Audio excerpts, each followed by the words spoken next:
Good morning, ladies and gentlemen. I'm Stevie Dainjala Totolo from Gemini Multimedia Limited. Okay, I know there's a bit of sound around me, but I put this dead cat, as you can see here. But I want to activate the noise cancelling option. I hope it will work because there's a bit of noise around me. Let me press it. There you go. So let's start. Today we're going to talk about contract and contract management. Yeah.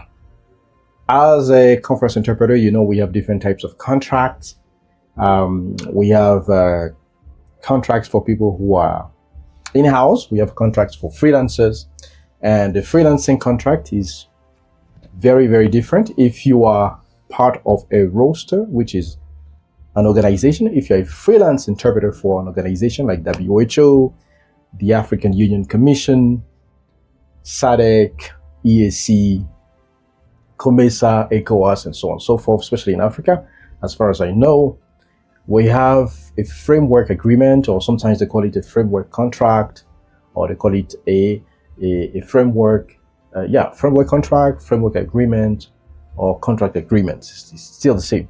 So it's actually the type of contract where everything is spelled out.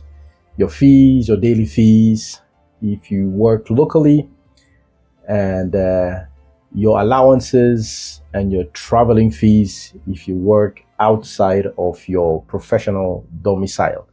Very important for freelancers and in-house interpreters to really understand everything about the contract, so it is easy for you to claim in the event of non-compliance from the client. It's very important. Now, in the contract, you also have different rates as per the organization. For example, the African Union has its own rates, standard rates. The United Nations have their own rates. So if you work with the United Nations system, they have their own rates everywhere. They apply their own rates everywhere. And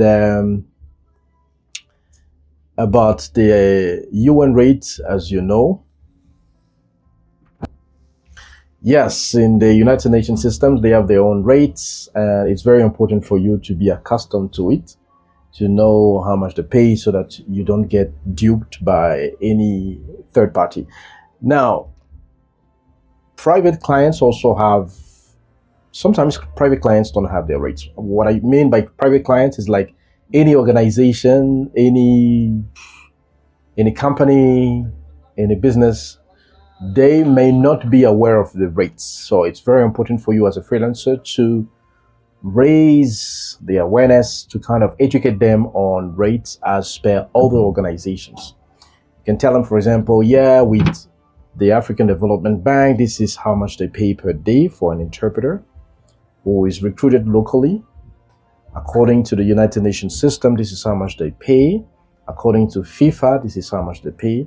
According to the African Union Commission, this is how much they pay. You can even give them your regional economic communities rates like ECOWAS, CEMAC.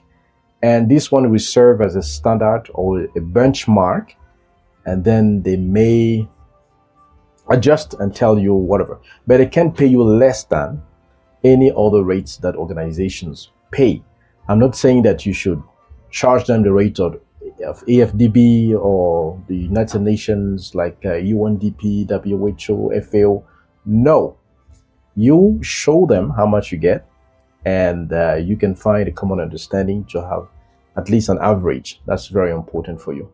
Now, apart from the rates on the interpreting side, remember that there are also fees, especially if a client wants you to leave your professional domicile to go to different countries. To different countries, there are fees for that. There's, for example, something called the traveling day. The traveling day, according to the United Nations system, you earn 50% of your daily rate. So your going is half of your rate, your daily rate. Your coming is half of your daily rate. And then there are also what we call DSAs, daily subsistence allowance, or per diem. So this is how much you earn when you're outside of your professional domicile, if you've been recruited by a client, and there is a standard fee. I know the United Nations has a DSA type of list or program according to the city or the country. You can even get it online if you go to the United Nations system, and then you just type DSA rate for the UN. You have it. As far as I know, for the African Union, I've never had any experience. For COMESA, I've never had any experience. With the African Development Bank, I have no idea. Even with FIFA, I've never worked with FIFA outside. I've worked with FIFA always in Rwanda, so not outside. So, but I know how much FIFA pays for the DSA because I do have an agreement with them. All right. So that's very important. Now, some clients don't understand that. Private clients, they are like, what do you mean? We are paying your ticket. You are too greedy. You are too hungry. We already pay your ticket. And that sometimes they won't even pay your hotel because in your DSA, the DSA is part of your hotel fee. Sometimes clients can pay for your hotel and whatever is left from your daily night, your accommodation, this is what you will get as pocket money, because when you travel, you definitely may want to have access to some facilities, I don't know, or maybe visiting the city. You may also would like to tour, depending on the city where you go, depending also on the timetable that you have.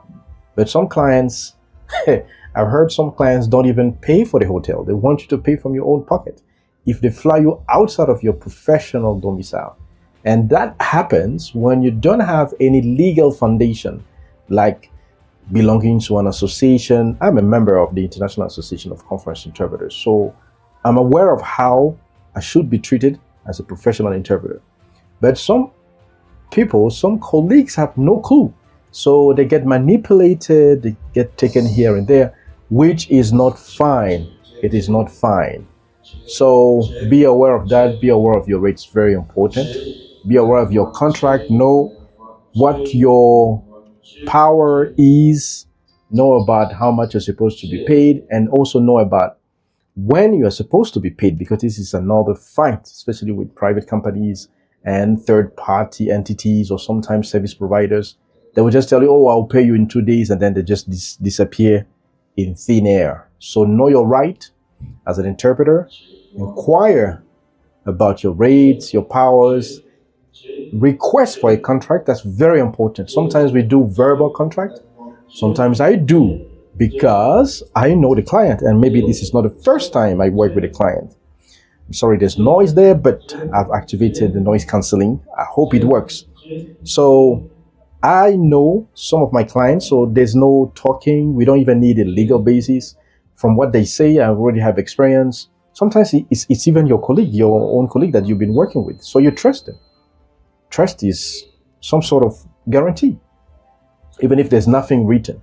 But to be on the safe side, if you work with a client that you don't know, or a client about whom you've heard a lot of terrible stories, a client that has bad reputation, make sure you always do your due diligence so that you don't get trapped, you don't get robbed, and so on and so forth. So that's what I can say. That's just my experience as a conference interpreter.